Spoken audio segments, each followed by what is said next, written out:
Hello, barkanku da warhaka. Na kara dawa sunana Munirat Abdulsalam and ina cikin visual reality na Facebook wanda yanzu suke kira metaverse. Yau na zo in yi magana akan topics da yawa kaman relationships da kuma abin da yake faruwa a Russia da Ukraine. So zan so ku kokari ku ba da support ɗinku so that za mu samu mu yi discussing at length da kowa da kowa. Kafin na mu shiga cikin bayanin ina so in gaya muku akan cewa ina da products kaman humura, zumbur da wanderers. Zumbur maganin kara karfin namiji, boosting sperm counts, da dai sauransu makamancin haka muna sai da shi akan naira 20,000. Sannan akwai maganin da ake kira wanderless, wato maganin mata mace tana going through menopause da dryness na vagina da sauran abubuwa da ya shafi lafiyan ya mace. Za ta iya sayan wanderless. Ba ma sai da maganin infection. In akwai infection a je asibiti saboda fungi kala-kala suke zama infection. So bayan da za mutum ya gaya maka akan cewa yana da maganin infection ba tare da ka je ka yi test a asibiti ba. Sannan muna da humura, turare ne mai kara ƙanshi da kara ni'ima a tsakanin ma'aurata akan 09077871837. Za ku iya samun mu akan WhatsApp kawai, ba za ku same mu akan layin waya ba, sai dai WhatsApp for now. WhatsApp ne kawai muke ɗaukawa. So in dai har daga sai kayan mu kuke so ku saya, za mu saurare ku. Amma in mutum ya zo da magana wanda bai shafi business ɗinmu ba, dole za mu yi blocking ɗinka. So akwai mutane kaɗan a nan, ban san ko mutane nawa ba ne because ba a bani accurate numbers na mutanen da suke magana.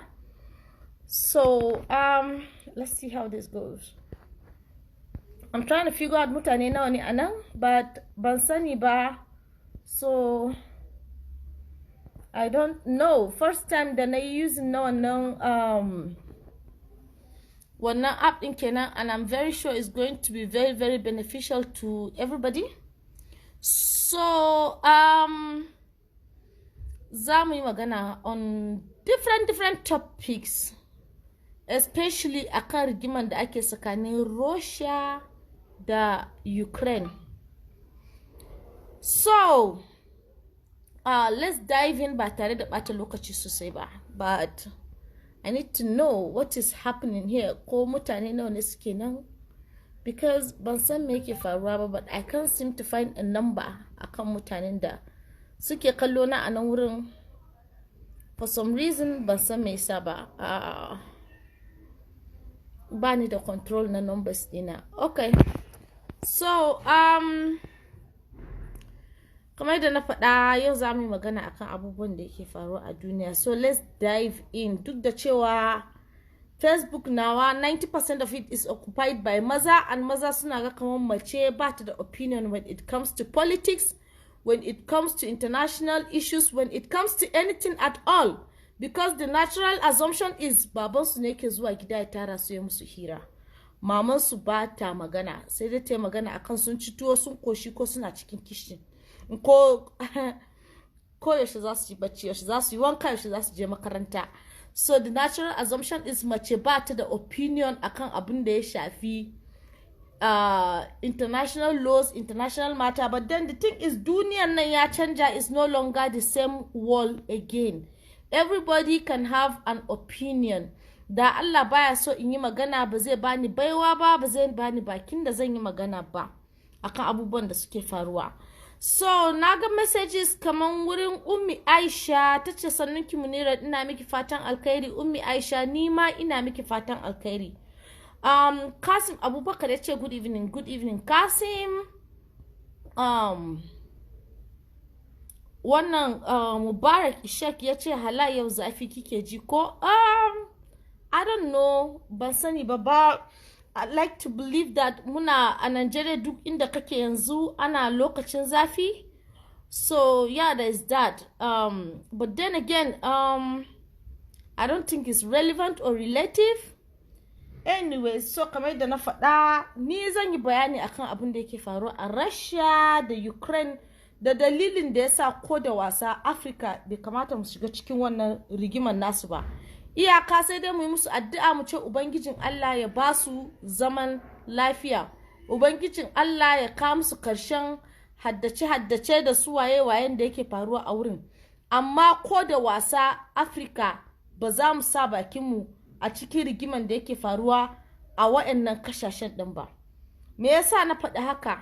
A lokacin da aka yi yakin duniya na biyu, World War II, akwai abin da ya faru kafin na aka yi World War II kamar coronavirus.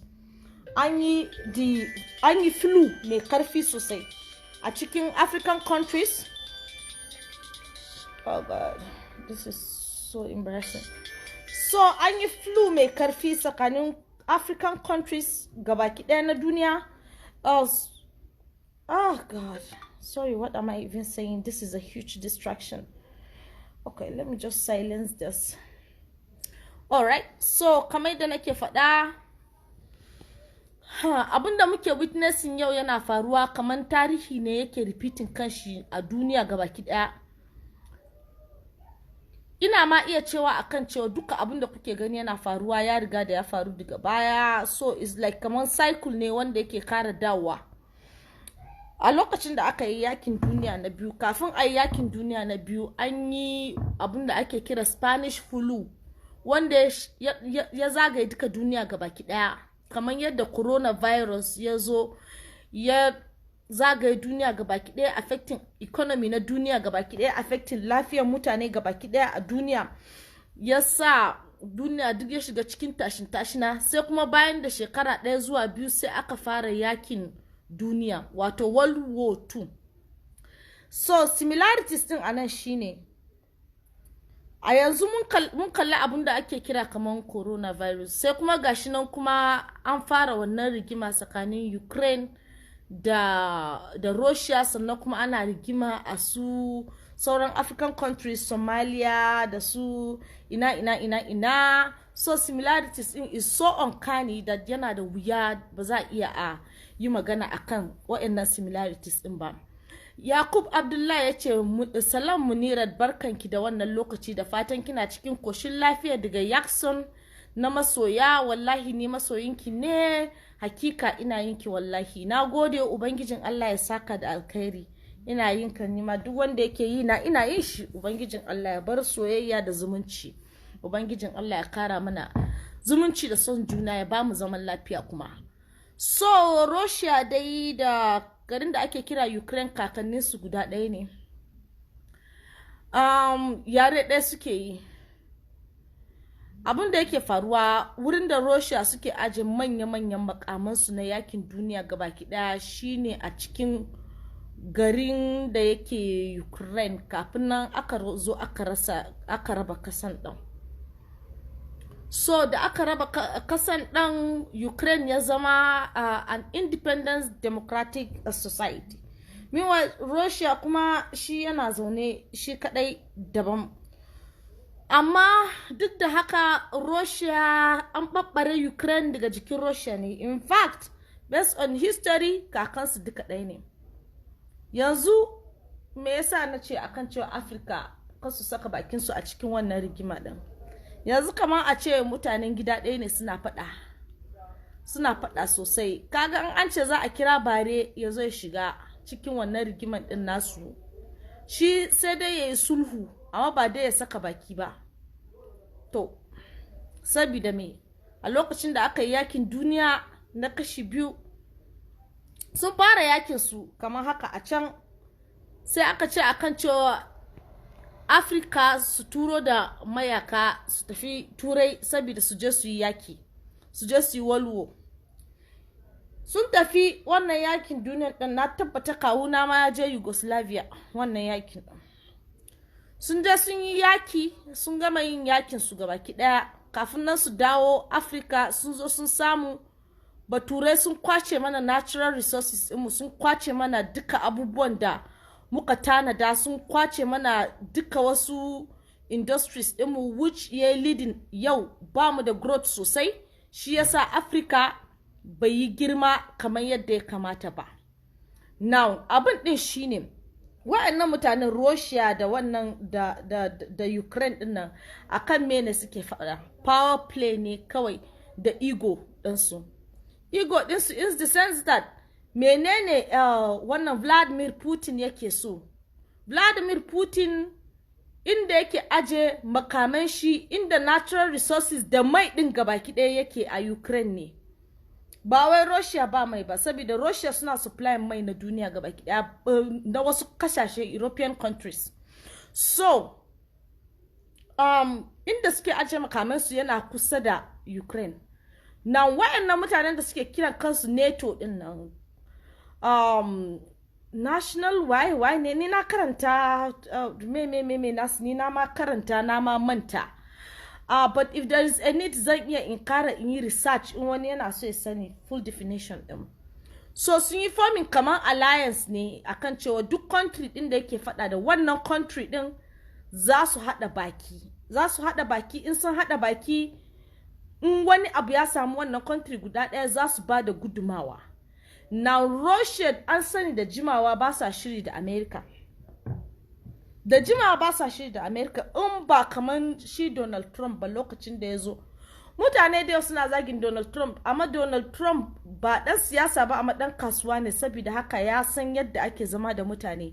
Kuma ya san me ake kira interest first kafin nan ego ko politics. Yana saka interest first, and shi yasa ba shi da abokin fada a lokacin da yake mulkin shi. Yana zaman lafiya da Saudi Arabia, yana zaman lafiya da duka waɗannan kasashen din, kuma chances na fada lokacin da Donald Trump yake president kaɗan ne. Mu duniya gabaki ɗaya ta zagin Donald Trump ana kiran shi wawa, amma Donald Trump ya fi kowa sanin abin da yake yi. So President na Russia ya san da cewa akan cewa 'yan NATO dinnan suna son Ukraine su yi joining ɗinsu. Saboda in Ukraine sun yi joining ɗinsu a wannan NATO nasu ɗin, za su zo su yi base ɗinsu, ko military base ne a cikin Ukraine. In sun yi military base a cikin wannan a Ukraine dinnan, za a yi threatening na natural resources inda Russia take da shi, kuma za su yi kokari su kifar da Russia.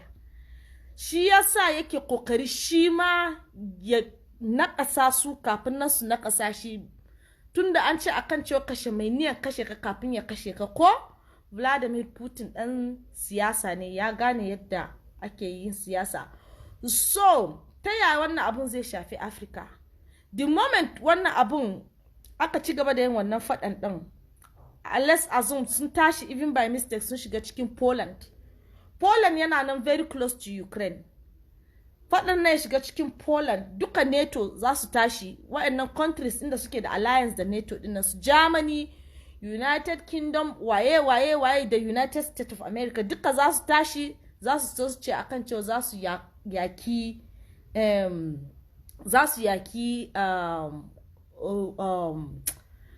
Russia. In sun tashi sun ce akan cewa za su yaki Russia. Mu muna part of the Soviet Union, Africa na ciki.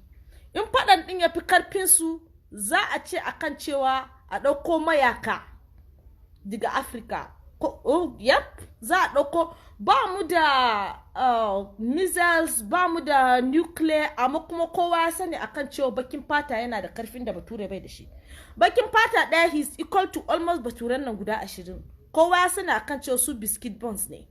Na asalin inda mutane masu karfi suke a Africa ne. So za su yi kokari su yi tafin zuwa resources na cikin sojojinmu da abubuwa makamancin haka. Za su ce akan cewa sojoji su je su yi yaki. In sojojinmu suka tafi yin yakin nan, in sun tafi ko ta ina an fara tafiya yin wannan yakin, za a bar mu da mata da yara. In aka bar mata da yara su saya su yi protecting na gida. Yanzu a ɗauki kamar Nigeria muna bacci mu tashi akan resources da mineral resources. ta ko ina a Najeriya nan arziki ne kawai. Muna da gwalagwalai, muna da coal, muna da mai, muna da natural resources sun fi kala daban-daban wanda ba iyaka. Kuma shekara da yawa turan nan suna kokari su zo su explore na wayannan abubuwan da muke da su a doron kasa saboda su kwace wayannan natural resources din da muke da su daga hannunmu. So in an tafi an bar mutanen da ba su gane military strategy ba, kuna ga kamar baturan nan ba za su shigo su kwakwashe abubuwan da muke da su wayanda ake kira su natural resources ba na kasa, ba abin da zai hana su kwashewa. In an kwashe za su daɗa mai da mu baya, za su yi leading ɗinmu in poverty. So in the next 50 years daga yanzu or 60 years za a ce akan cewa Africa ya kasa girma, laifin 'yan siyasa ne. Meanwhile still laifin waye? Laifin bature ne. Matsalar mu Africa shine mu muna idolizing na bature. In mun kalli fatan mutum fari ba ma sayawa mu yi tunani akan mene yake faruwa. Ba ma sayawa mu yi lissafi, kawai farin fata shikenan lahiya lau, mutumin nan ai ya fi mu wayo. Ba san me yasa ba, amma muna da culture na worshiping na white people. Bakin fata duk inda ya ga bature zai iya cuce shi a cikin minti 5 saboda bakin fata yadda akan cewa bature ya fi shi wayo. Da wannan ne suka samu suka shige mu, suka tattara natural resources din da muke da shi da duk wani abin da Africa ya mallaka lokacin, ko in ce zamanin kakanninmu. To ta ya za mu hana haka daga faruwa? Yadda za mu hana haka daga faruwa shine a saya a sanar da yaranmu, a sanar da zuriyarmu, a sanar da mutane waɗanda suke zuwa a gaba akan yakin da aka yi daga baya, da yadda muka jona mutanen na wajen yaki, da yadda suka kwashe mana natural resources ɗinmu. Under no circumstances should wani bakin fata daga Africa ya tashi ya je ya ce akan cewa zai faɗa. In mutum zai iya bomba ɗan uwan shi tunda dukansu kakansu ɗaya ne, kai kuma kai bare kai waye ne a cikin irin wannan faɗin nan? Mutanen nan suna faɗa da nuclear da ammo tanks fiye da dubbai. Mutanen nan suna faɗa da intelligence, mutanen nan suna cyber war, mutanen nan suna, and the list goes on and on and on. Strategy ɗinsu is beyond. The only strategy da bakin fata yake da shi shine innocence ɗin shi. The only strategy da bakin fata yake da shi da imani shi. The only thing da ya cuci bakin fata daga coronavirus shine innocence ɗin shi. Bakin fata shine kawai a duniya mutanen da suka yadda da Allah fiye da kowane irin mutane, duk da cewa addini ya zo, Christianity ya zo daga wurin 'yan Israel da sauransu, bakin fata sun fi su. And duk da cewa musulunci ya zo daga wurin Arabs, amma in aka duba lifestyle din da yadda su suke daga bumabumai da komai, za mu yi noticing bakin fata ya fi su imani da tsoron Allah, saboda mu ba mu dogara da kowa ba sai Allah. And Allah kuma bai disappointing dinmu ba. Lokacin da aka fara COVID, na faɗa kuma na kara faɗa, COVID ya kara min imani, ya kara min tsoron Allah, saboda na duba ta kowane hanya na ga bakin fata ba shi da defense a rayuwar shi akan wannan ciwo din. Kawai sai na faɗa na ce Allah, inda bakin fata bai da kowa sai kai, to kawai innocence din bakin fata yayi saving din shi, because ba mu da mafita in ba Allah ba. Amma a duk lokacin da ana irin waɗannan yakin, an kawo siyasa a ciki, which a 2023 za mu shiga cikin siyasa. Za ku kalla za su yi amfani da abin da yake faruwa yanzu wajen raba kan mutane, za su yi amfani da abin da yake faruwa yanzu wajen samun cin gaban siyasansu. But gaskiyar magana shine, ko a wani side kake, when it comes to maganan war, nobody is right. Nobody will ever be right a cikin maganan. Kuma ba winner a ciki, especially stupid war kamar irin wanda suke yanzu. Why is this stupid? Ego war ne. America sun ce akan cewa su suna tausaya ma Ukraine, ko kuma ba su so a yaki Ukraine.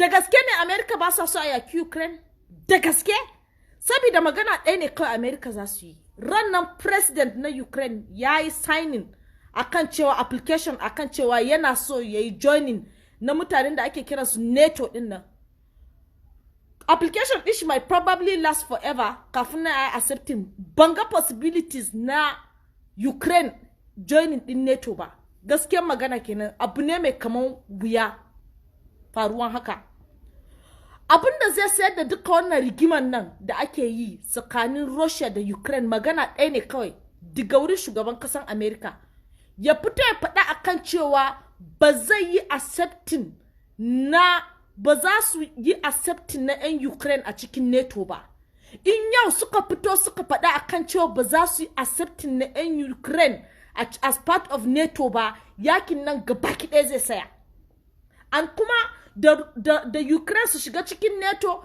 da Ukraine kasu shiga cikin NATO ba damuwan duniya bane gabaki ɗaya provided ana practicing democracy in which sun yi practicing democracy nan na shekara 30 already so tun da su yi practicing democracy din nan na shekara 30 already me zai stopping din shi ko kuma me zai hana shi cin gaba president na America ya fito ya faɗa akan cewa Ukraine kasu shiga cikin NATO in ba haka bai mana shiru da bakin shi domin ya fara bani haushi duk inda aka ce ran yara da ran mata is at stake ya wuce a maganan wasa Uncle M ina wuni ya Japan ya kuke at least ku ba kwa fama da maganan Ukraine mu muna nan minti cikin garin in an sa live streaming na satellites din su mutacin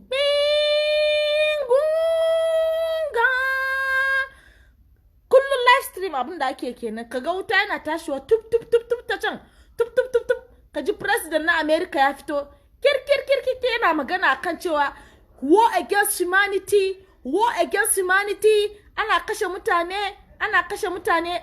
mutane but at the same time ana kashe mutane kana da power din da zaka kai stopping na kashe mutanen nan NATO yau suna iya su faɗa kamar yadda tunda suna cewa kan cewa shi Vladimir Putin mahaukaci ne in shi mahaukaci ne su dukan su mahaukata ne in sun ce akan cewa NATO ba za su yi accepting na Ukraine ba ko da a ce temporary ne in sun faɗa za a yi ceasefire me yasa su ba za su faɗa ba in shi Putin din bai da gaskiya ka kuma ta kan cewa ba yadda za a yi mutum ya zama incapacitated ya ruling na nation babba kamar Russia din nan Vladimir Putin ya san abin da yake yi shi ba wawa bane ba wanda zai zauna a cikin mun nan ya gani akan cewa wani zai zo ya dauke mishi gidan shi gabaki daya da duk abin da ya mallaka a duniya gabaki daya sannan ya ja baya yayi shiru saboda sun san da cewa president na Ukraine din nan kawai za a kira mishi sunan democracy in an ce akan cewa Putin yana threatening na democracy din shi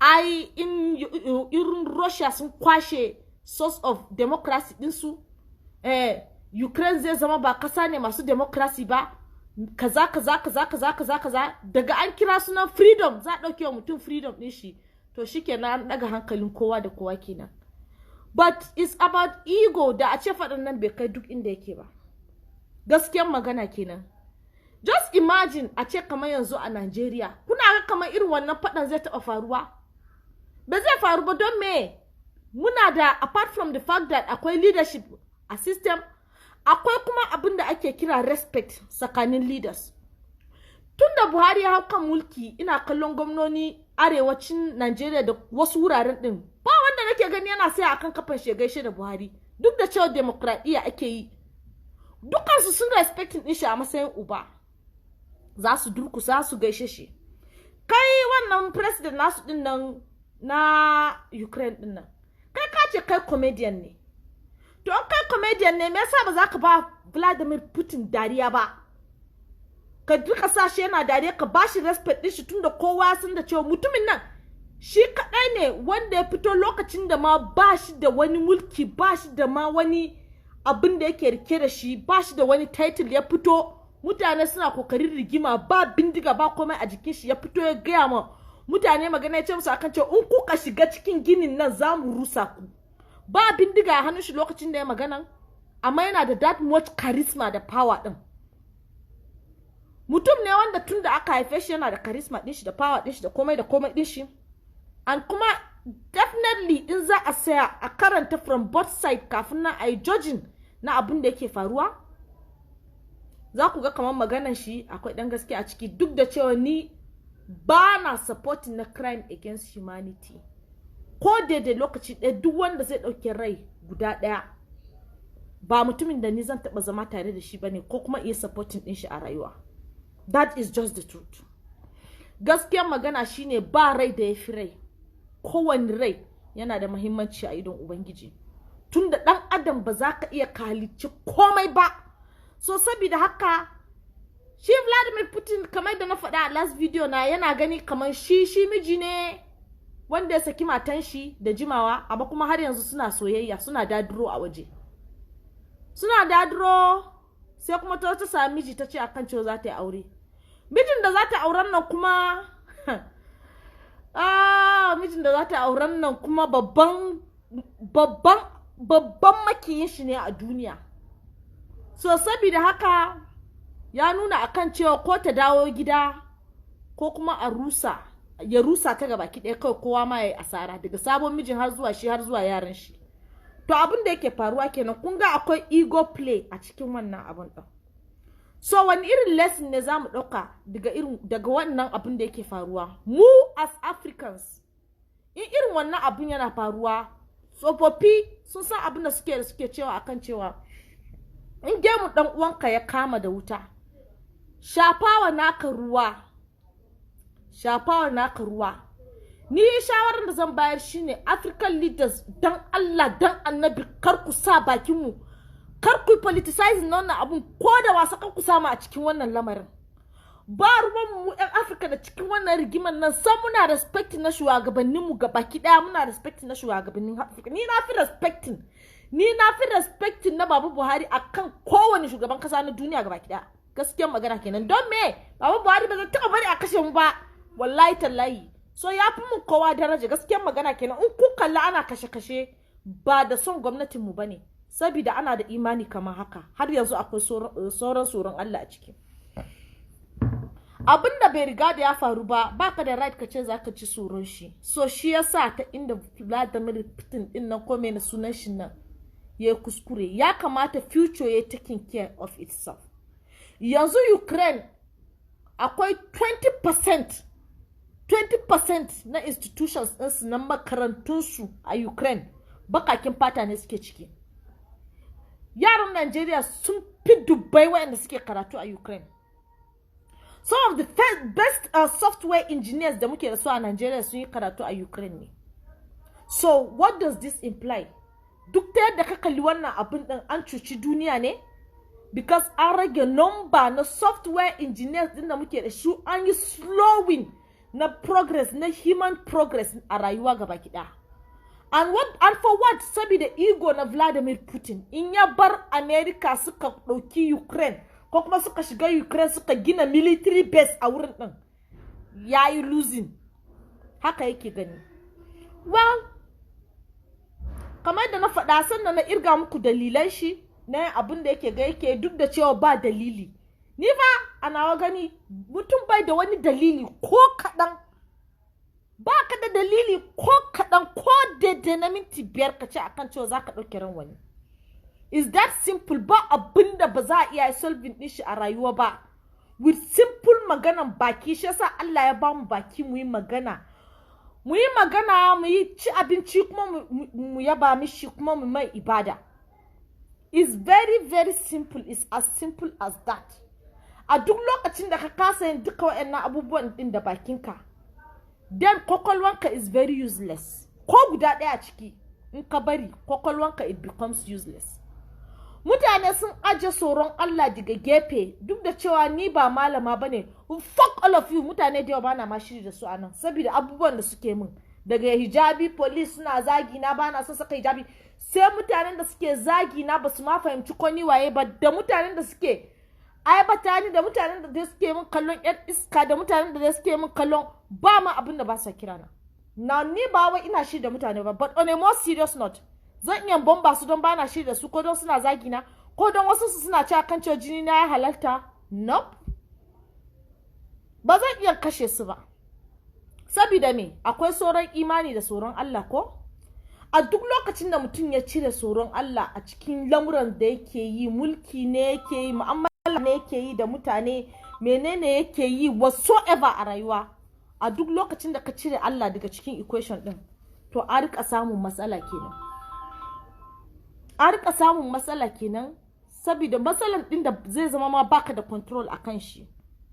So an kana so ka samu control a rayuwa, duk abin da za ka yi ka sa Ubangiji. And then Africa, mu sai an gama rigima ga baki daya kafin na ake zuwa a zo a samu a ciki. Ustaz ka shigo ba tare da kai magana ba. Mu sai an gama rigima ga baki daya, bayan an gama duka wannan rigima din nan kafin na ake zuwa a zo a samu a ciki. Bayan an samu a ciki, sai abun kuma a zo a juye a ce akan cewa matsalan Africa ne, ko kuma a juye a rika bomba mu, a kwashe mana mineral resources dinmu da mai dinmu kamar yadda lokacin suka kwakwashe. Yanzu yawancin ku sai ku kalli crown akan Queen Elizabeth na England da su waye sai su ce akan cewa kai turawan nan suna da arziki. Ta aka suka samu arzikin diga ya kanmu ne, sun bambamba Africa ne, suka kwakwashe mana gwalagwalan mu, suka kwakwashe mana diamonds dinmu. A wani kasa ne a turai suke da bomb? Ba su da shi gaskiyar magana kenan. Sorry, ba su da diamond, ba su da gwalagwale, ba su da mineral resources of any kind, ba su da komai of any kind. A ina suke samu wannan abun? Daga yakin da suka kukula South Africa, suka kwakwashe natural resources mu, suka dauka suka kai kasansu, suka developing na kasansu, suka da kuma suka bar mu, sannan kuma sai su ce akan cewa su suna son peace and progress of Africa. Mene.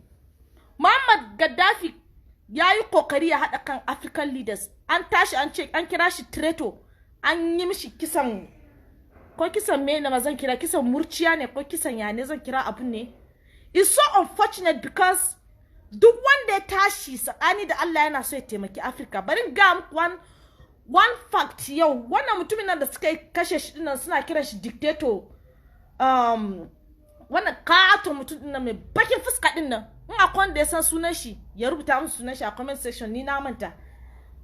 Something Ali, shi na mutum na farko da ya fara sa baturai su dauke shi a bakin fata, wanda ya sa baturai guda 4 su dauke shi a kai suna tafiya da shi, ya sa baturai suka zama bayin shi, shi ya sa baturai suka sa history ma aka nuna akan cewa shi mutumin banza ne. Duk wanda zai fito ya ce akan cewa zai yaki bature daga Africa, in dai bakin fata ne, sai sun ga bayan shi da zuriyar shi da tarihin rayuwar shi gaba kida. So wannan ya serving as a lesson ma yaran mu wayanda za su tashi. A duk lokacin da kake mu'amala da bature, yana da feeling of superiority a kanka, yana ga kaman ya fika ilimi, ya fika wayo, ya fika sanin abin da ya kamata marayuwanka. Yana kallon ka kuma a matsayin kai bawa ne, komin ya kuke nan closeness. As a matter of fact, na ga yaran mu da yawa maza samare kanana tsofaffin matan turawa suna auren su, suna ce ma abun better life, wai za su just samu better life a turai. Now me ne yake faruwa in namijin bature ya ga black mace ya ce zai aure ta? Yawancin matan din don sun san da cewa matan Africa suna da haƙuri, duk yadda aka yi treating ɗinsu a gidan miji haƙuri suke yi, kuma sun san da cewa in sun auri matanmu za su ba su abinci, za su yi musu biyayya, matanmu ba su haukace musu kamar da su matan turawa suke haukace musu ba. Shi yasa shine kuma kawai dalilin da yasa bature yake zuwa ya zo ya auri bakin fata, ba don wasu suna son bakin fata ba. Akwai abin da ake kira sapiosexuality, inda mutane biyu can be attracted by one's intelligence, but it is rare. Faruwan hakan din tsakanin bature da bakin fata is very rare ya faru. Kar ku damu, ko ni ma da ina worshiping na turawan nan, kafin nan nazo na gane akan cewa bature ba wani abun kirki bane, pigmentation ne kawai na skin, shine bambancin mu da shi. As a matter of fact, ba abun da ya fi ni da shi. Skin na ya fi shi, Latin skin na ya fi nashi garanti, DNA dina. You don't know gift inda Ubangiji ya maka in kai bakin fata ne, shi yasa na daina bleaching. Da in kun duba hotuna na ku ga hannunan na boyewa. Yanzu proudly African mama nake nuna nonuwa na manya-manya, gandar-gandar. su sai dai su je a saka musu silicone a cikin nonon su, ko an saka musu silicone nonon din bayan kyau kamar nawa. Ina ce ku faɗa da turawa a'a, amma wai gar kusan wani irin mutane ne su. And then wa'annan mamani da suke tattara mana yaran mu suna zuwa su je su aura su kai su America da sunan za su ba su better life. In sun gama using din su, karshe din suna da abin da ake kira shi prenup kafin a yi auren. Dukiyar su gabaki ɗaya is tied up. Dukiyar su gabaki ɗaya is tied up to family member din su ko karen su. A lokacin da ta mutu yana tunani akan cewa zai mallaki dukiyarta ba abin da zai mallaka. Za a kara ai deporting din shi da Africa.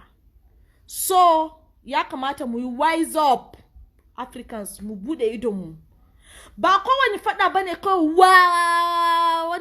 wani batu da zai dauka ya ce mana akan cewa mu shiga yi ba.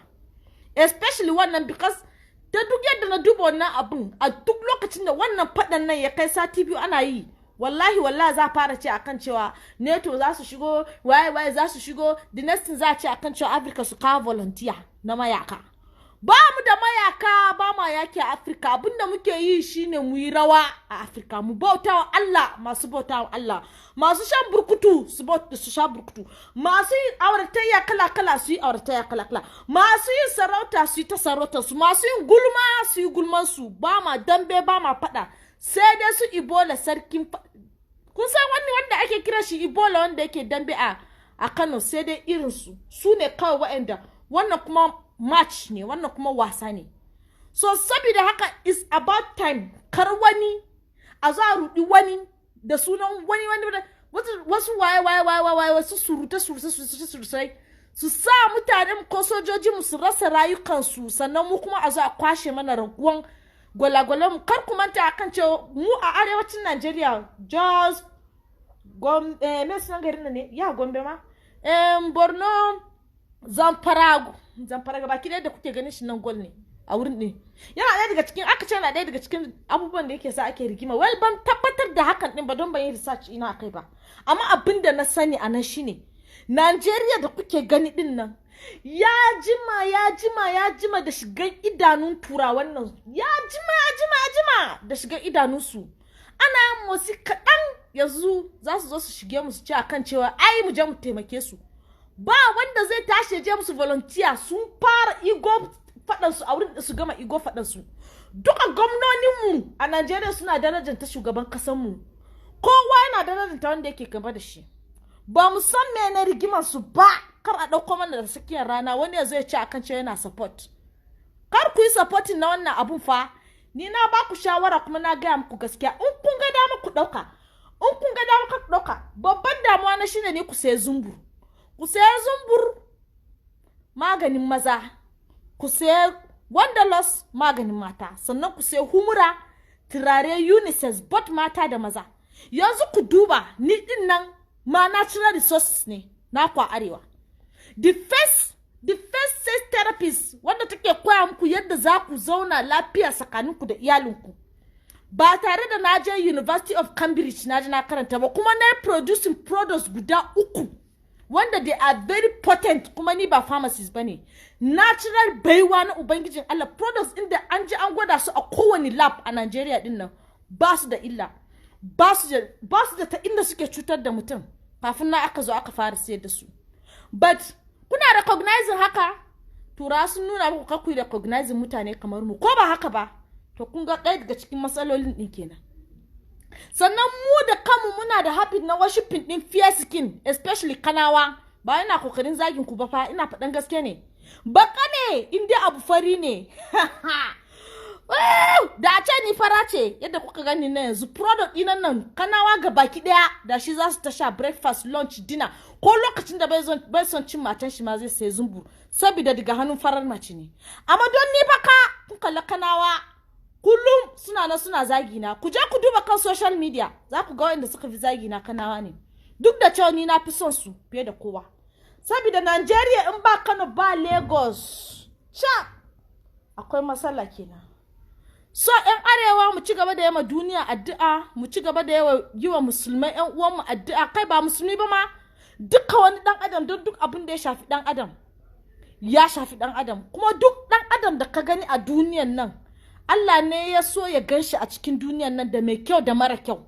So sai mu yi musu addu'a gaba ki daya. Ni ce taku Munirat Abdulsalam.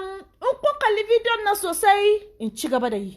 In ba kalli bidiyon nan sosai ba zan zauna ina wasting na education din da Allah ya bani ba. Da baiwan da Allah ya bani, da tunanin da Allah ya bani, da ilimin da Allah ya bani, ina kawo muku interesting packages kamar haka ba. Zan share ku. Kun gane abin da nake nufi ai? Yau kun ga na share mutanen YouTube ba wai ko don ba na samun kuɗi a wurin ba. Kawai lokaci ɗaya ne kawai na gani akan cewa it's no longer beneficial to me. Na kara dawa kan Facebook. So in Facebook suka mun wulakanci, tafiya na kara gaba zan yi. Kun ga yanzu ina cikin metaverse. Yanzu metaverse din nan da a ce bakin fata ne yi, da zai yi wuya yayi suna kamar haka. Bari ni ma jan gina na metaverse din sai an jima.